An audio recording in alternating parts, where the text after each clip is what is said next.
വിജയവും എവിടെ? എന്നേശു മരണത്തെ ജയിച്ചു, തനിക്കു സ്തുതി ഹല്ലേലൂയ. എന്നേശു മരണത്തെ ജയിച്ചു, തനിക്കു സ്തുതി ഹല്ലേലൂയ.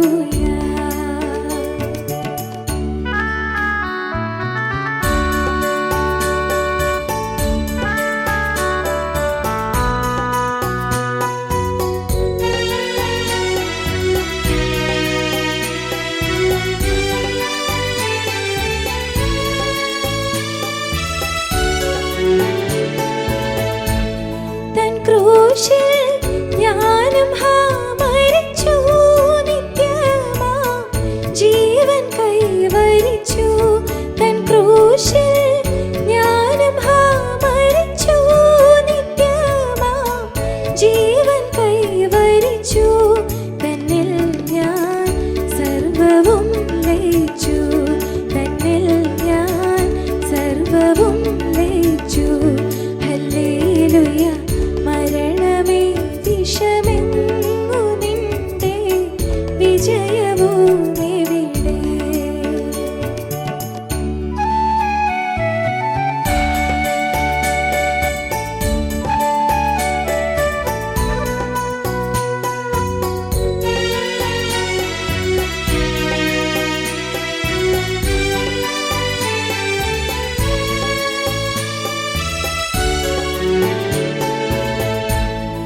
വൃഥാവിൽ അല്ല ഞാൻ ചെയ്യും പ്രയത്നം, ഒടുവിൽ ഞാൻ കൊയ്യും.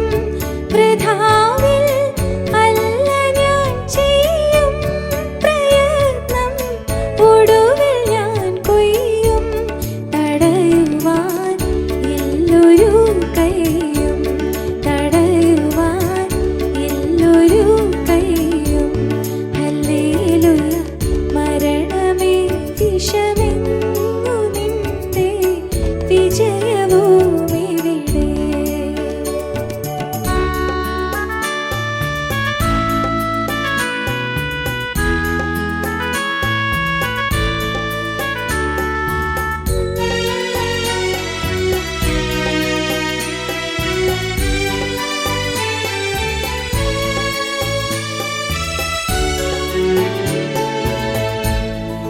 ദേഹം മൺമയമെന്നാലിനിയും താൻ വരുമന്നാൾ.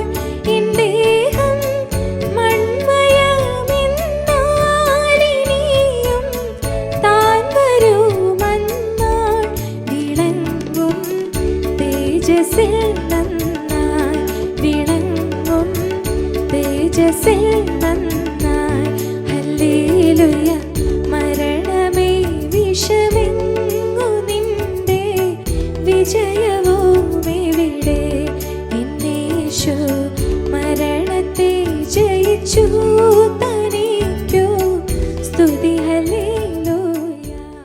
ദൈവ തിരുനാമത്തിന് മഹത്വം ഉണ്ടാകട്ടെ. കർത്താവായ യേശുക്രിസ്തുവിൻ്റെ പരിശുദ്ധമായ നാമത്തിൽ എല്ലാവർക്കും സ്നേഹവന്ദനം അറിയിക്കുകയാണ്. അനുഗ്രഹീതനായ സുവിശേഷകനായിരുന്നു ബില്ലി ഗ്രഹാം. അദ്ദേഹം തൻ്റെ സാക്ഷ്യങ്ങളിലൂടെയും ദൈവവചനത്തിലൂടെയും അനേകരെ ക്രിസ്തുവിൻ്റെ സ്നേഹം അനുഭവിപ്പാൻ തക്കവണ്ണം ക്രിസ്തുവിങ്കിലേക്ക് ആനയിച്ച അനുഗ്രഹീതനായ വ്യക്തി. ഒരിക്കലും അദ്ദേഹം ഇപ്രകാരം പറയുകയുണ്ടായി തൻ്റെ മെസ്സേജിൽ. ഒരു സമ്പന്നമായ കുടുംബം, അവിടുത്തെ മകൾ പെട്ടെന്ന് ഒരു കാർ അപകടത്തിലായി. നല്ല സമ്പന്നമായ കുടുംബമാണ്. അമ്മ അവളെ ഏറ്റവും വലിയ സുഖലോലുപതയിലെല്ലാം വളർത്തി. സുന്ദരിയായ പെൺകുട്ടി. അവൾക്ക് വേണ്ടതെല്ലാം തൻ്റെ ഭവനത്തിൽ നിന്ന് ലഭിച്ചിരുന്നു. അവൾ മദ്യപിച്ചു, പുകവലിച്ചു. ഈ ലോകത്തിൻ്റെതായ എല്ലാ സുഖഭോഗങ്ങളിൽ അവൾ രസിച്ചും ലയിച്ചും ഇരുന്ന ഒരു സമയത്താണ് കാർ അപകടത്തിൽപ്പെട്ടത്. വളരെ ദാരുണമായ ഒരു ജീവിതമായിരുന്നു പിന്നീട് സംഭവിച്ചത്. ആശുപത്രിയിൽ വെന്റിലേറ്ററിലായി അദ്ദേഹം അപ്പനും അമ്മയുമെല്ലാം മോളെ കാണുവാനായിട്ട് ചെന്നു. മകൾ ചോദിക്കുകയാണ്, അമ്മേ, അവിടുന്ന് എനിക്ക് എല്ലാ സുഖങ്ങളും അനുഭവിക്കാനുള്ള വഴി തുറന്നു തന്നു, എന്നാൽ എങ്ങനെയാണ് സമാധാനത്തോടെ മരിക്കേണ്ടത് എന്ന് എന്നെ പഠിപ്പിച്ചില്ലല്ലോ എന്ന് വിതുമ്പിക്കൊണ്ട് അവളുടെ വാക്കുകൾ കേട്ട് അമ്മയും അപ്പനും കരയുന്നതായ കാഴ്ച. ദൈവമക്കൾ, അതുപോലെ ബില്ലി ഗ്രഹാം വീണ്ടും മറ്റൊരവസരത്തിൽ പറയുന്നതായ ഒരു കാര്യം ഇപ്രകാരം ഞാൻ വായിക്കുകയുണ്ടായി. അത് ഈഥർ അലൻ എന്ന് പറയുന്നതായ ഒരു നിരീശ്വരവാദി. അദ്ദേഹത്തിന് ഒരേ ഒരു മകളെ ഉണ്ടായിരുന്നുള്ളൂ. അദ്ദേഹത്തിന് നിരീശ്വരവാദത്തിലൂടെ അനേകരെ യുവതി യുവാക്കന്മാരെ അവരെ ഈ ഭൗതികവാദം എല്ലാം പഠിപ്പിച്ച് അങ്ങനെ ഒരു ത്രിൽഡായ ഒരു ജീവിതമാണ് നയിച്ചുകൊണ്ടിരുന്നത്. തൻ്റെ മകളും അപ്രകാരം ജീവിതം നയിച്ചു. എന്നാൽ അവളുടെ അമ്മ ഒരു വിശ്വാസിയായ ഒരു സ്ത്രീയായിരുന്നു. അവൾ ക്രിസ്തുവിൻ്റെ സ്നേഹത്തെ, യേശുക്രിസ്തുവിൻ്റെ ക്രൂശിലെ രക്ഷയെ അവൾക്ക് പകർന്നു കൊടുക്കുവാനായിട്ട് ഉദ്യമിച്ചു. പക്ഷേ അവൾ കൈക്കൊണ്ടില്ല. ഏതാണ്ട് നാൾ കഴിഞ്ഞു സുന്ദരിയായ പെൺകുട്ടി ക്ഷയരോഗിയായി തീർന്നു. ആരോ ഒരു സഹായത്തിനില്ലാതെ കേണ് അവൾ കഴിയുന്നതായ സമയം തൻ്റെ അപ്പനും അമ്മയും മരണക്കിടക്കയിൽ നിൽക്കുകയാണ്. അവൾ ചോദിച്ചു, ഡാഡി, അങ്ങനെ നല്ല നല്ല ഭൗതിക സിദ്ധാന്തങ്ങൾ പഠിപ്പിച്ചു, ഞാൻ ആരുടെ വഴിയാണ് തിരഞ്ഞെടുക്കേണ്ടത്? കണ്ണീരോടെയുള്ള ചോദ്യം. അപ്പൻ പറഞ്ഞു, മോളെ, നീ അമ്മയുടെ ദൈവത്തെ പിൻപറ്റിക്കൊള്ളൂ, ഞാനും തുടർന്ന് ആ വഴി തിരഞ്ഞെടുക്കുന്നതാണ് എന്ന് അദ്ദേഹം പറയുകയുണ്ടായി. പ്രിയപ്പെട്ടവരെ, മരണം ഏത് മനുഷ്യനും സുനിശ്ചിതമായ കാര്യമാണ്. ജനിച്ചാൽ മരിക്കും. എന്നാൽ മരണത്തിന് ശേഷം എന്ത് സംഭവിക്കുമെന്ന് ഇന്ന് അനേക ആളുകൾ ചിന്തിക്കുന്നില്ല. 88-ാമത്തെ സങ്കീർത്തനം അതിൻ്റെ 10-ാം വാക്യം ഇങ്ങനെയാണ്: നീ മരിച്ചവർക്ക് അത്ഭുതങ്ങൾ കാണിച്ചു കൊടുക്കുമോ? മൃതന്മാർ എഴുന്നേറ്റ് നിന്നെ സ്തുതിക്കുമോ? 11-ാം വാക്യം: ശവക്കുഴിയിൽ നിന്റെ ദയയെയും വിനാശത്തിൽ നിന്റെ വിശ്വസ്തതയെയും വർണ്ണിക്കുമോ എന്നും. മരിച്ചവർക്ക് അത്ഭുതങ്ങൾ കാണിച്ചു കൊടുക്കുന്ന ഒരു ദൈവമുണ്ടോ? അവിടെ കോരഹ് പുത്രന്മാർ വേദനയോടെ, നിലവിളിയോടെ, കണ്ണുനീരോടെ പ്രാർത്ഥിക്കുന്ന ഒരു പ്രാർത്ഥനയാണ് 88-ാമത്തെ സങ്കീർത്തനം. അവിടെ പറയുന്നുണ്ട്, എൻ്റെ രക്ഷയുടെ ദൈവമായ യഹോവേ, ഞാൻ രാവും പകലും തിരുസന്നിധിയിൽ നിലവിളിക്കുന്നു. എൻ്റെ പ്രാർത്ഥന, എൻ്റെ നിലവിളിക്ക് ചെവി ചായ്ക്കണമേ എന്നും. എൻ്റെ ജീവൻ പാതാളത്തോട് പറ്റിയിരിക്കുന്നു, എൻ്റെ ജീവിതം കഷ്ടത കൊണ്ട് താണിരിക്കുന്നു. കുഴിയിൽ ഇറങ്ങുന്നവരുടെ കൂട്ടത്തിൽ ഞാൻ എണ്ണപ്പെട്ടവനായി തീർന്നിരിക്കുന്നു. ഞാനൊരു തുണയില്ലാത്ത മനുഷ്യനായി തീർന്നിരിക്കുകയാണ്.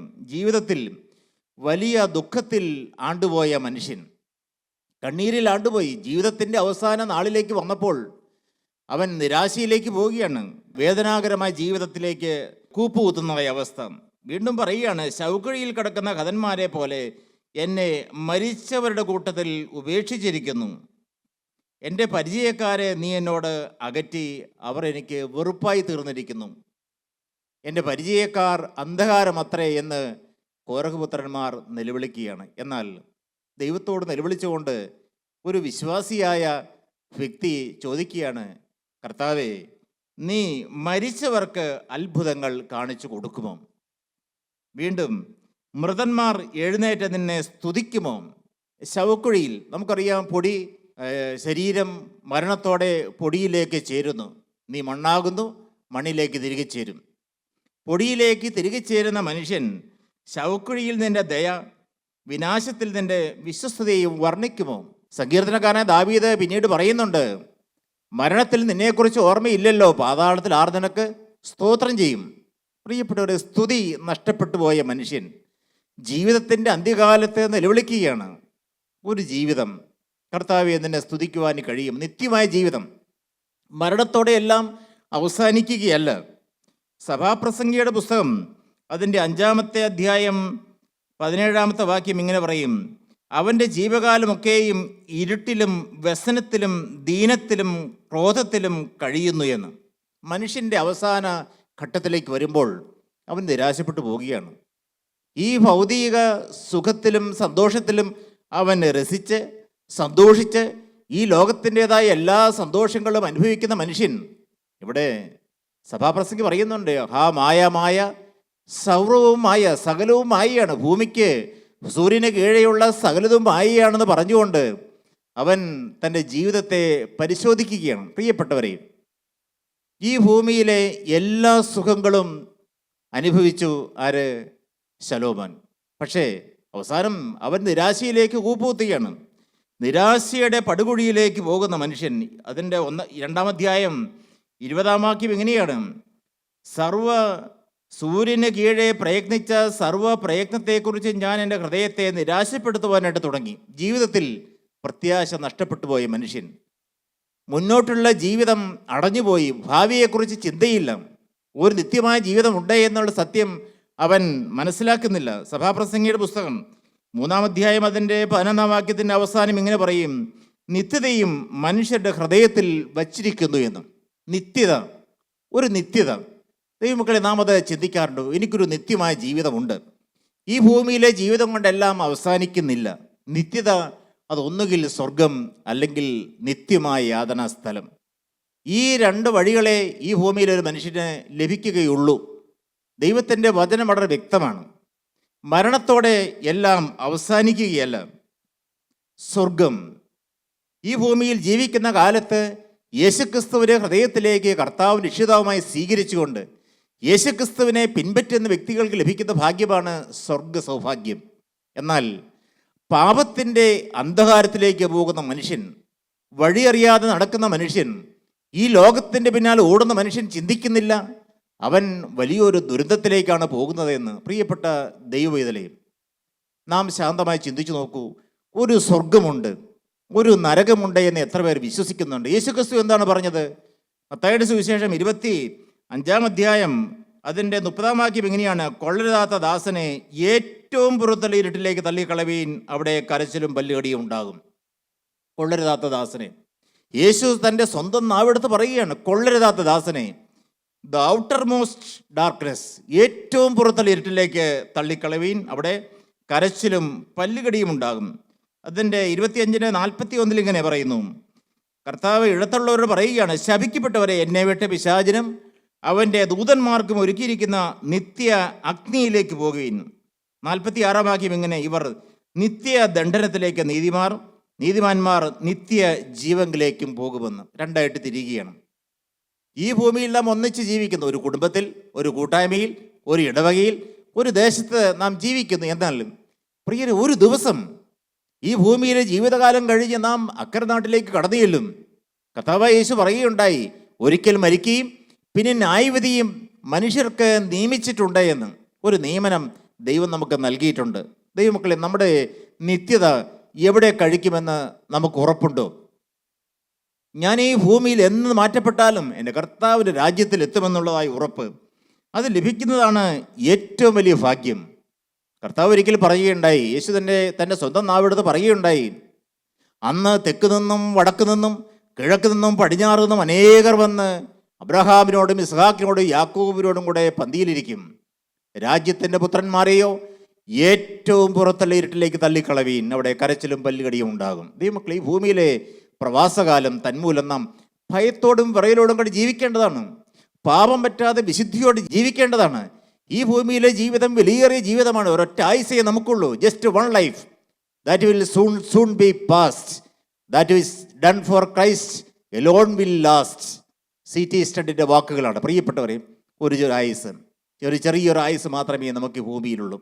70 ആയാൽ 80 മാത്രം. നീളും ആയുസ് അത് നനച്ചാൽ കഷ്ടത മാത്രം. ഈ ഭൂമിയിലെ ജീവിതകാലത്ത് നാം എന്താണ് നേടിയെടുക്കേണ്ടത്? പ്രിയപ്പെട്ടവരെ, എൻ്റെ അമ്മ ഏതാനും ദിവസം മുമ്പാണ് ഈ ഭൂമിയിൽ നിന്ന് മാറ്റപ്പെട്ടത്. ഗ്ലോബൽ ഗോസ്പൽ ഫെലോഷിപ്പ് എന്ന കൂട്ടായ്മ ഉണ്ടായിരുന്ന എൻ്റെ ജീവിതത്തിൽ ഏറ്റവും വലിയ അനുഗ്രഹമായി ഞാനിന്ന് തിരിച്ചറിയുകയാണ്. അമ്മ തൻ്റെ 74-ാമത്തെ വയസ്സിൽ യേശുക്രിസ്തുവിൻ്റെ സുവിശേഷം കേൾക്കാൻ ഇടയായിത്തീർന്നു. യേശുക്രിസ്തുവിൻ്റെ വചനം അമ്മയുടെ ഹൃദയത്തിലേക്ക് കടന്നു വന്നു. വീണ്ടും ജനനത്തിൻ്റെ അനുഭവം കിട്ടി. യേശുക്രിസ്തുവിനെ കർത്താവിൻ്റെ രക്ഷിതാവിനെ ഹൃദയത്തിലേക്ക് സ്വീകരിച്ചു. അന്നു മുതലേ ഞങ്ങളുടെ കുടുംബത്തിൻ്റെ അവസ്ഥ മാറി. എൻ്റെ പിതാവിൻ്റെ മദ്യപാനം മാറി, വഴക്ക് മാറി. എൻ്റെ അപ്പനും അമ്മയും യേശുവിനെ കർത്താവായി രക്ഷിതാവായി സ്വീകരിച്ചു. കുടുംബത്തിൻ്റെ അലോഹ്യങ്ങൾ മാറി, സമാധാനവും സന്തോഷവുമുള്ള ജീവിതം കിട്ടി. ദൈവമക്കളെ, എന്തൊരു ഐശ്വര്യപൂർണ്ണമായ ജീവിതമായിരുന്നു പിന്നീട്. സന്തോഷം, സ്നേഹം, സമാധാനമുള്ള കുടുംബജീവിതം എല്ലാം കർത്താവ് ഞങ്ങൾക്ക് നൽകി. അമ്മ ഏതാനും മാസങ്ങൾക്ക് മുമ്പ് നല്ല പ്രത്യാശയിലായിരുന്നു, ജീവനിലായിരുന്നു. എപ്പോഴും പ്രാർത്ഥിക്കുന്നു. ദൈവത്തിൻ്റെ വചനം കിടക്കുകയാണ്, ശരീരം ചലിക്കാനും സാധിക്കുകയില്ല.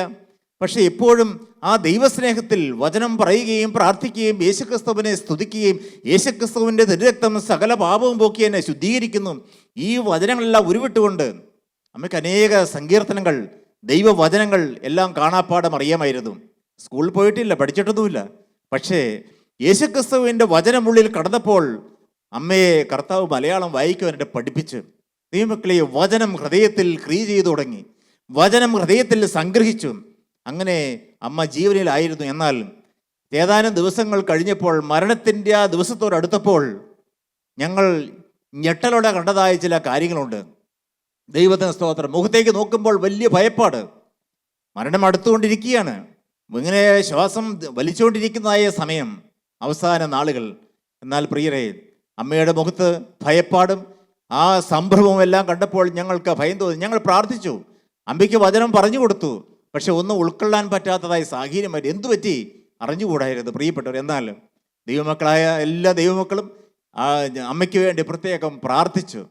എനിക്കൊരു കാര്യം അറിയാം, പ്രാർത്ഥന കേൾക്കുന്ന ഒരു ദൈവമുണ്ട് എന്ന്. മരണത്തിന് ഉള്ള പാപമുണ്ട്, മരണത്തിന് അല്ലാത്ത പാപമുണ്ട്. യോഹന്നാൻ ശ്ലീഹ പറയും. പ്രിയപ്പെട്ടവരെ, ദൈവത്തിന് സ്തോത്രം. ആ പ്രാർത്ഥിച്ച് ഞങ്ങളെല്ലാവരും പിരിഞ്ഞു.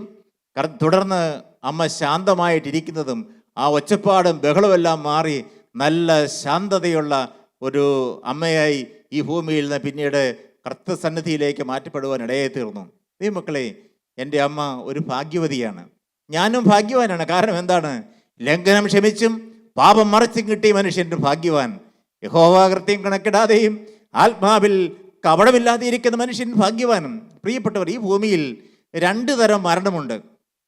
ഒന്ന് ദുഷ്ടൻ്റെ മരണം, 2 ഒരു നീതിമാൻ്റെ മരണം. ദുഷ്ടൻ്റെ മരണത്തിൽ എനിക്ക് പ്രസാദമില്ല എന്ന് യെഹെസ്കേൽ പ്രവചനം 33-ാം അധ്യായം അതിൻ്റെ 11-ാം വാക്യത്തിൽ ദൈവത്തിൻ്റെ വചനം പറയുന്നു.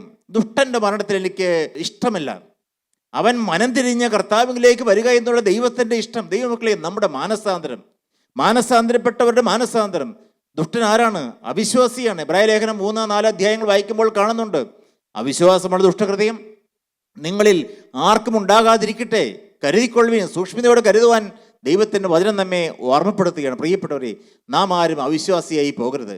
ദുഷ്ടന്മാർ ആലോചന പ്രകാരം നടക്കാതെ, പാപികളുടെ വഴി നിൽക്കാതെ, പരിഹാസികൾ ഇരിപ്പിടത്തിലിരിക്കാതെ, ജീവനുള്ള ദൈവത്തിൻ്റെ യഹോവയുടെ ന്യായപ്രമാണത്തെ ധ്യാനിച്ചുകൊണ്ട് ഈ ഭൂമിയിൽ ക്രിസ്തുവിൻ്റെ വചനത്തിൽ ആഴ്ന്ന് വചനത്തെ സ്നേഹിക്കുകയും വചനത്തെ ഹൃദയത്തിൽ സംഗ്രഹിക്കുകയുമുള്ള ജീവിതം, പാപത്തോട് യാത്ര പറഞ്ഞുള്ള ജീവിതം. പ്രിയപ്പെട്ടവരെ, 116-ാം സങ്കീർത്തനം അതിൻ്റെ 15-ാം വാക്യം ഇങ്ങനെ പറയും: തൻ്റെ ഭക്തന്മാരുടെ മരണം യഹോവയ്ക്ക് വിലയേറിയതാകുന്നു. ഒരു വിലപ്പെട്ട മരണം. ദൈവത്തിന് സ്തോത്രം. വിലയേറിയ മരണം നമ്മളെല്ലാവരും കൊതിക്കണം. കർത്താവേ, ഈ ഭൂമിയിലെ ജീവിതത്തിൽ ഭാഗ്യവാനാണോ ഭാഗ്യവതിയാണോ എന്ന് എങ്ങനെ തിരിച്ചറിയാൻ പറ്റും? ജീവിതത്തിൽ സമ്പത്തുള്ള നല്ലതാണ്, ജീവിത സൗഭാഗ്യങ്ങൾ, മക്കൾ വളരുന്നു, നന്നായി ജോലി ചെയ്യുന്നു, എല്ലാം നല്ല നല്ല കാര്യങ്ങൾ തന്നെ. പക്ഷെ ഒരു കാര്യം ദൈവമക്കളെ, മരണത്തിൻ്റെ അവസാന നാഴികയിലേക്ക് കടന്നു വരുമ്പോൾ തൻ്റെ സ്വന്തം സ്വഭാവം വെളിപ്പെട്ട് വരികയാണ്. ദൈവത്തിന് സ്തോത്രം. പ്രിയപ്പെട്ടവരെ, നാം ആഗ്രഹിക്കണം. അന്ന് യേശുക്രിസ്തു ജനിക്കുന്നതിന് 750 വർഷം മുൻപ് യെശയ്യാ പ്രവാചകന്റെ നാവിലൂടെ വന്നതായ വചനങ്ങൾ രേഖപ്പെടുത്തിയ വ്യക്തിയായിരുന്നു ശിമിയോൻ. എന്നാൽ കന്യക ഗർഭിണിയായ ഒരു മകനെ പ്രസവിക്കും എന്നുള്ള വാക്ക് കേട്ടപ്പോൾ അദ്ദേഹം എഴുതുവാനായിട്ട് മടിച്ചു. ലൂക്കോസിന് സുവിശേഷം 2-ാം അധ്യായം വായിക്കുമ്പോൾ നാം അത് വായിക്കുന്നുണ്ട്. അവൻ ഈ ക്രിസ്തുവിനെ കാണാതെ മരണം കാണുകയില്ല എന്നുള്ള വാഗ്ദത്തം വചനം അവന് ലഭിക്കുകയുണ്ടായി. തുടർന്ന് വയസ്സനായ വൃദ്ധനായ ശിമിയോൻ യെരുശലേം ദേവാലയത്തിൽ പാർക്കുന്ന സമയത്താണ് യോസേപ്പ് പിതാവും കന്യകമറിയാമും യേശു കുഞ്ഞിനെ വഹിച്ചുകൊണ്ട് ദൈവാലയത്തിലേക്ക് കടന്നു വരുന്നത്. യേശുവിനെ കൈകളിൽ വഹിച്ചുകൊണ്ട് ശിമിയോൻ പ്രാർത്ഥിക്കുന്ന ഒരു പ്രാർത്ഥനയുണ്ട്: നാഥ, ഇപ്പോൾ സമാധാനത്തോടെ എന്നെ വിട്ടയക്കുന്നു. ജാതികൾക്ക് വെളിപ്പെടുവാനുള്ള പ്രകാശം, സ്വർഗത്തിൻ്റെ മഹത്വമായവൻ, ദൈവത്തിൻ്റെ സ്തോത്രം, ക്രിസ്തുവിനെ കാണുവാനുള്ള ഭാഗ്യം കിട്ടി. ജാതികളുടെ മുമ്പിൽ ഒരുക്കിയിരിക്കുന്ന രക്ഷ എൻ്റെ കണ്ണ് കണ്ടുവല്ലോ എന്നാണ് ശിമിയോൻ പറയുന്നത്. പ്രിയപ്പെട്ടവരെ, ഒരു സന്തോഷകരമായ സമാധാനമായ ഒരു മരണം ശിമിയോന് ലഭിച്ചു. നമ്മൾ ആഗ്രഹിക്കണം. ഞാനും ആഗ്രഹിക്കുന്ന കാര്യമാണ്. കർത്താവേ, ഞാൻ റിട്ടയർഡായി. ഞാൻ FSCTയിൽ റിട്ടയർ ചെയ്തു. ജോലി ഉണ്ടായിരുന്നു. കർത്താവിൻ്റെ സുവിശേഷ വേലയെല്ലാം പങ്കാളിയായി തീർന്നു. എന്നാൽ അവസാന നാളിൽ കാഹളം ധ്വനിക്കുന്നതായ സമയം, കർത്താവേ, ഞാൻ തള്ളപ്പെട്ടു പോകുവാൻ ഇടയായി തീരരുതേ. കർത്താവേ, നിന്റെ ദൈവ സ്നേഹത്തിൽ ദൈവവചനത്തോടെ എപ്പോഴും ഒട്ടിച്ചേർന്ന് നിൽപ്പാൻ ഭാഗ്യം നൽകണമേ എന്നുള്ള പ്രാർത്ഥന.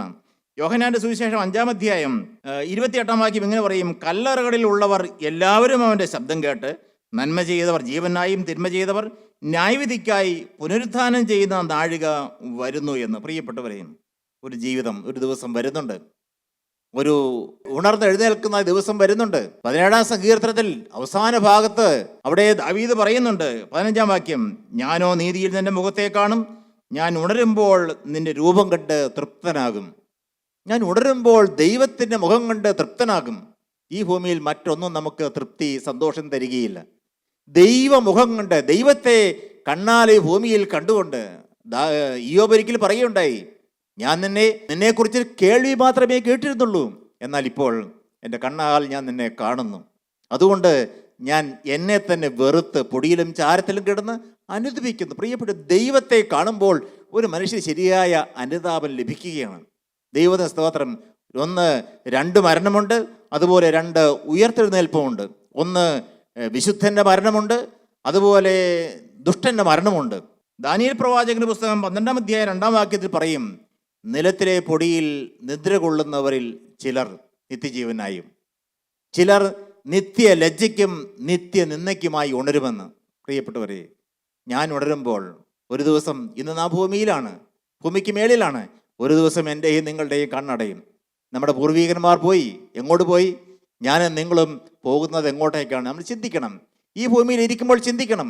പൊടിയിൽ നിന്ന് ഉണരുന്നതായ സമയം. യെഹെസ്കേൽ പ്രവാചകന്റെ പുസ്തകത്തിൽ പറയും, ശവക്കുഴിയിൽ നിന്ന് ഞാൻ നിങ്ങളെ എഴുന്നേൽപ്പിക്കുമെന്ന്, എൻ്റെ സ്വന്തം ദേശത്തേക്ക് ഞാൻ നിങ്ങളെ കൊണ്ടുപോകുമെന്ന്. പ്രിയപ്പെട്ടവരെ, നമുക്കൊരു സ്വന്തം ദേശമുണ്ട്.